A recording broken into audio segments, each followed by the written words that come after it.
ప్రపంచ చరిత్రలో కొన్ని క్షణాలుంటాయి. ఆ క్షణాలు భవిష్యత్తు గతిని శాశ్వతంగా మార్చేస్తాయి. ఆ క్షణాల్లో తీసుకునే నిర్ణయాలు తరతరాల తలరాతను తిరగరాస్తాయి.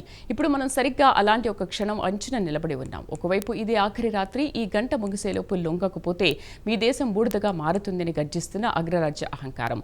మరోవైపు మేము తలొగ్గే జాతి కాదు, మా షరతులకు తలొంచితేనే శాంతి, లేదంటే సమరమే అని సవాల్ విసురుతున్న ఆత్మగౌరవ పోరాటం.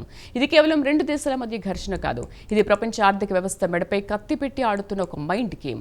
ఆ చివరి గంట వెనుక ఉన్న అసలు కథ ఏంటి? తెరచాటు జరుగుతున్న బేరసారాల మాటేమిటి? ప్రపంచ భవిష్యత్తును నిర్దేశించబోయే ఆ 10 పాయింట్ల అల్టిమేటం వెనుక ఉన్న రహస్యం ఏంటి? తెలుసుకోవాలంటే ఈ స్టోరీ చూడాల్సిందే.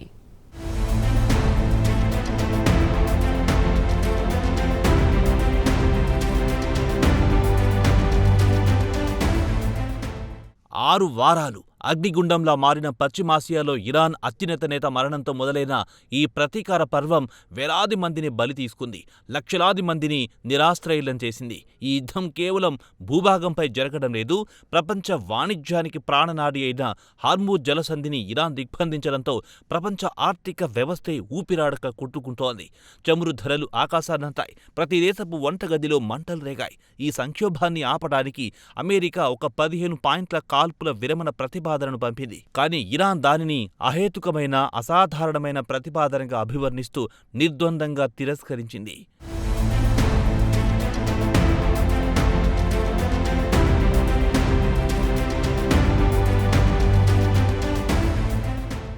ఈ దౌత్యపరమైన యుద్ధంలో పాకిస్తాన్, ఈజిప్టు, టర్కీ లాంటి దేశాలు మధ్యవర్తులుగా మారాయి. ఒకరి ప్రతిపాదనలను మరొకరికి చేరవేస్తూ శాంతి కోసం చివరి ప్రయత్నాలు చేస్తున్నాయి. కానీ ఇరాన్ వైఖరి చాలా స్పష్టంగా, కఠినంగా ఉంది. తమకు కావాల్సింది తాత్కాలిక విరామం కాదని, ఈ యుద్ధానికి శాశ్వత ముగింపు పలకాలని తేల్చి చెప్పింది.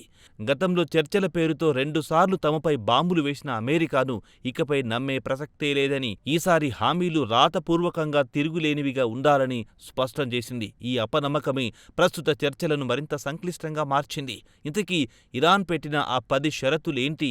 అవి కేవలం డిమాండ్లా, లేక ఓ కొత్త ప్రపంచీకరణకు నాంది పలుకుతున్నాయా? అందులో మొదటిది, తమపై మళ్లీ దాడి జరగదని తిరుగులేని హామీ కావాలి. 2, లెబనాన్లో తమ మిత్రపక్షమైన హిజ్బుల్లాపై ఇజ్రాయెల్ దాడులు శాశ్వతంగా ఆగిపోవాలి. 3, తమ ఆర్థిక వ్యవస్థలను కుంగదీస్తున్న అన్ని ఆంక్షలను బేషరతుగా ఎత్తివేయాలి.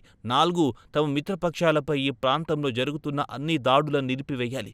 ఇలా మరో 6 డిమాండ్లతో కలిపి మొత్తం 10 డిమాండ్లన్నింటికీ ఒప్పుకుంటేనే హార్మూజ్ జలసంధిని తిరిగి తెరుస్తామని ఇరాన్ మెలికపెట్టింది.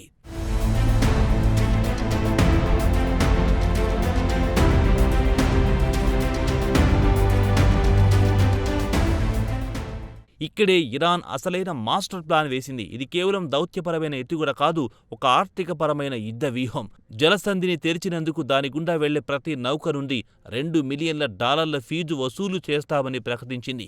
ఆ డబ్బును తమతో పాటు జలసంధికి అవతలి వైపున్న ఒమన్తో పంచుకుంటామని చెప్పింది.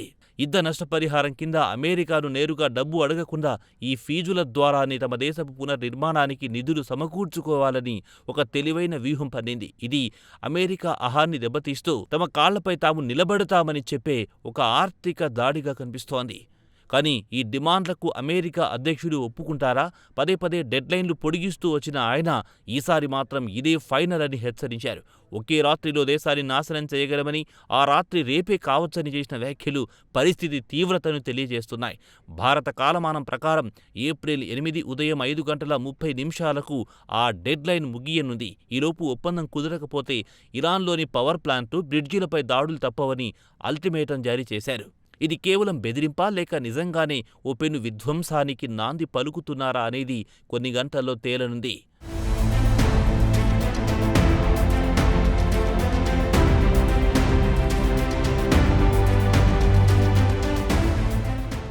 ఈ ఆధిపత్య పోరులో అమాయక ప్రజల ప్రాణాలు గాల్లో కలిసిపోతున్నాయి.